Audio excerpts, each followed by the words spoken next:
My name is Ryan LeSueur, and I'm the Executive Director of Community Care Fellowship.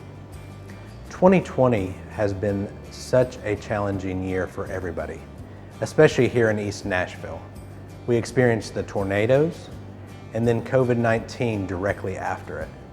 But no time during this year have we closed our doors. And that just reminds me of several scriptures, one being Isaiah that talks about God walking through the waters with us. And then in the New Testament, that God works all things for good for those who love Him. And so just thinking about those trying times and how we have been able to walk through them with your help and with God's help has been such a blessing. 2020 is the first full year of our Dare to Dream Child Development Program. And while it has been a challenging year with all the unexpected events, we have not closed our doors to our children's education. We have continued to come alongside our parents and provide them with all of the literacy materials that they needed to have in the home. By the count of 3, 1, 2, 3. Today is Thursday, today is Thursday. All day long. We provided Zoom calls directly with the parents and the children just to make sure that they were still meeting their educational goals. And we even came alongside the parents and told them, it's okay if you cannot pay. We will be here with you, and we want to make sure that you have everything you need to succeed both educationally and in life. Hi, my name is Margie Winston, and I am the director of the Dare to Dream Child Development Center. Our program consists of pre-K children that's coming from basically low-income communities. When you come into the Dare to Dream Child Development Program, you would notice that children are playing, and playing is a big part of learning for pre-Ks. They go into their centers each and every day. It's a daily routine, and we'll sit down and we'll interact with them. We ask them questions about what they're doing. We just try our best to make the children feel as comfortable as possible. A parent can either get a voucher from DHS, and DHS pays for the child to come to the program. Then there are those parents that do not qualify for the DHS vouchers because either they've had vouchers years ago and their vouchers have expired, or either they are working and they went over the income limit, and so now the parent have to pay for their child to be here. Most of the child development centers around in this neighborhood are charging from $100 on up for their child to be in a child development center every week. But Dare to Dream, what we do, we try to extend grace and mercy. So we do $75 every week. That's the lowest that you would ever be able to find in this community or any other community. So what we do is we sit down with the parent when they come in. We explain to them that you can either get a DHS voucher or either we charge you $75 a week. A parent may say, well, Miss Margie, I can't afford that. And so we have what we call a payment contract. So they can pay what they can afford weekly. Some parents are paying $75 a week. Some parents are paying as low as $25 a week because that's the best that they can do. And then you have some parents that are not paying at all because they don't have any kind of income coming in. So we do work with the parents here at the Dare to Dream Child Development Center just to make sure that they're able to still go to work and that they're able to still get the education that they're designed, and they're still able to allow their child to come in and get one of the best educations that they possibly can through learning as well as through play. Things are going to change from year to year. We all understand that things are not going to always remain the same. When COVID-19 came, everything changed. Everything just changed. We lost some of our volunteers. We didn't lose them. We know they're still with us. We know they still love us. And we know that they're still praying for us and praying for the children. And we know that they're still doing their part to make sure that the Dare to Dream program is what it needs to be. We have a new teacher, and her name is Miss Jackie Mitchell. So she's with us, and Miss Gwen is the evening teacher, and she's here during the evening time. But yes, things have changed. Sometimes we have a full classroom, and sometimes we may have just 3 or 4. But we continue to go on with the day. We're not the only child development center that are seeing these fluctuations in numbers, because due to the COVID-19, everything has changed. But we know as teachers, and I know as a director, that we still have to move on. And we still have to open up our doors and welcome our parents and welcome our children and make sure that they have a safe place to come into, a place where they know that they are loved, a place where they know that they are cared for, and a place where they know that they're going to be safe. And so that is what's important to us. We just want to continue to extend the grace and the mercy and the love to our children as well as to our parents and to one another. That's what the Dare to Dream program is all about. Dare to dream, dare to love, dare to make peace, dare to bring unity to everybody, dare to make sure that these children are loved and they're cared for, and that they feel that love and they feel that you care about them, and build a relationship with them. Let them know that you love them. Let them know that you care about them. Let them know that just as much as they need us, we need them. Because this program would not be what it is without our children, without our volunteers, without our parents bringing the children, and without our teachers and all of us just coming together, even as a staff at CCF, just coming together to make the Dare to Dream program just what God desires and purpose for it to be. It's about the mission and the purpose and the vision that God desires for this program to be. And that's what we are aiming for. Community Care Fellowship has provided stabilizing services for our unhoused and socially displaced neighbors for many, many years. But we recognize that stabilizing services all by themselves are not enough. So that's why we opened up a whole career counseling pathway for each one of our guests. And that is based off of the scripture Acts 3, where Peter and John were going to the temple, and a lame beggar asked them for money. And it says in the commentary that this beggar just wanted to be supported in their current condition. But God had a much bigger plan for that beggar and actually brought total transformation and healing in his life. And that's what we want to do as an organization. And we have done this in partnership with Unlocked, who works with women to teach them how to manufacture jewelry and to have pride in their creation. And with Big Al's Mowing, that is open to male and female individuals who can work, make a living wage, and in both of those cases, we provide housing through Urban Housing Solutions and counseling and all of the wraparound services to allow God to bring transformational change. Hi, my name is Alexis and I'm the co-founder of Unlocked. We're an ethical jewelry brand that employs and empowers women coming out of homelessness in Nashville. We've been working with CCF since the first few months of our existence, and we've been really excited about the progress we've been able to make together.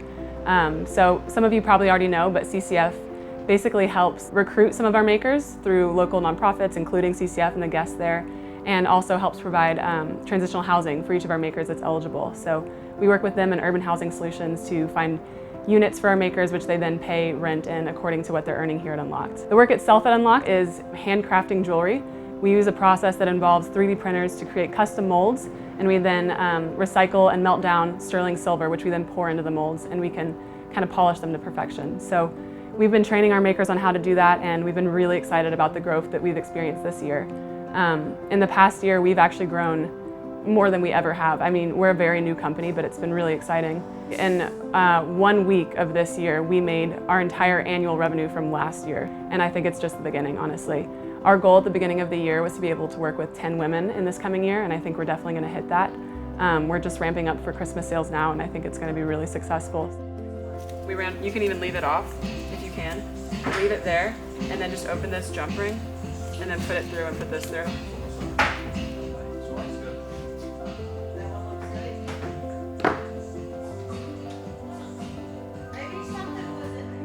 One of the ways that we've been able to grow so well this year is that we've started doing off-label production, which basically means we now make jewelry for other jewelry companies, which I think is something that actually has a lot of potential for scale.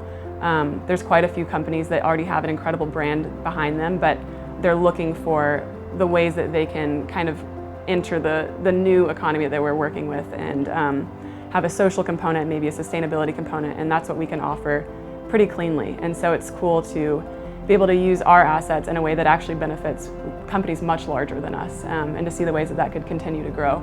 So thank you for all of the support and hard work that you put into this, and thank you for what I know you're going to continue supporting, because I think it really is just the beginning, and it's been such a blessing to get to see the ways that our makers have grown. And our goal is that each woman we work with will move into a home and job of her own within 6 to 12 months of working with us, which we call graduation. Our first graduate, some of you may know, is actually Gwen, who is now a pre-K teacher at the Dare to Dream program at CCF. We actually have a few other candidates that are getting ready to graduate. We're really excited for them to move to the next step with their career and with their families. We're excited to see what's next, and we're really thankful for all the support that you've provided. My name is Shateka Anderson. I have 4 kids, 3 girls and 1 boy.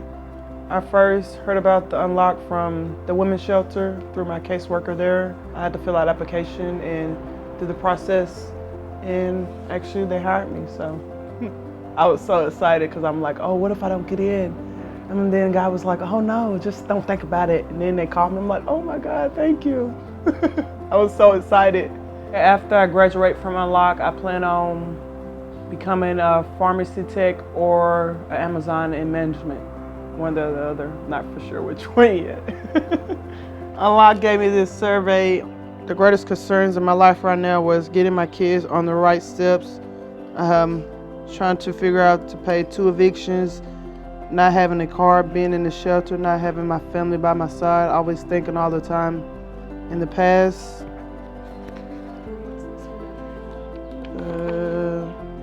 this one was from July 9th, 2020. What I'm most proud of, life with my kids, job, houses, saving a little money, employee, family, having a truck to get around, food and money. Yeah. Do you think that's true? Yes, I do. Yeah, I now have all of that I was concerned about. Yeah. It's like I'm saving a little money, even though it's not much, but it's some, in case. But it's like I'm taking baby steps, but at the same time, I'll be wanting stuff to go fast, and I can't make it go faster than it already is. But it's just like I want it then, but then God was like, no, you're gonna have to go through it slowly, because if you go through it fast, then you might make the wrong step. So it's like He put you through it for a reason. Hey, I'm Reverend Peterson. I'm the Associate Director here at Community Care Fellowship. I am a pastor in the United Methodist Church, and I've been around CCF for a long time, and just so excited about all of the new things that we're able to do to help love our community's most vulnerable neighbors. One of the other new exciting things we've been having here at CCF is our new partnership with Big Al Mowing. My wife actually started this company earlier this year and has received state government contracts to do roadway maintenance. And she has hired over 50 of our guests, male and female, to help her company grow and for her to give back to the community as well. What that looks like for our guests, it might be picking up litter on the side of the highway, it might be weed eating, it might be driving a big old tractor down the road, but it has been awesome to see how our guests have been eager to not only work, but to make money, to try to be stable in whatever their situation is. And 5 of her employees have been able to be housed through our master lease program. They come to my office, or they go say hey to Dave and say, hey, I want a job. And we provide them with the paperwork. And then when the company gives them a call, they're ready to go to work. And it's just been so awesome to see how eager they are to work, and to be able to have pride in what they're doing and try to get to that path of self-sufficiency. Well, hello, my name is Tyrone Johnson. I'm a former guest at CTF.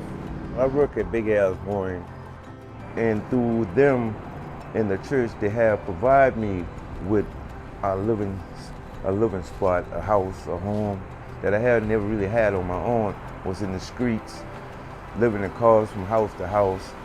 But now I've been working with Alf since like April, and everything is going well for me. They provide me with a television, a bed, and it's great. I mean, the one thing the pastor did tell me, he said, believe in my faith. He said, hold on, but he said, do work too. So here I am, and all blessings have come down on me, and I'm happy to be here. Been in housing for like 2 weeks, and I'm super happy. As the governor and mayor begin to call for their safer at home orders, the thought came to our mind of how can we keep our guests who have no home safe at home.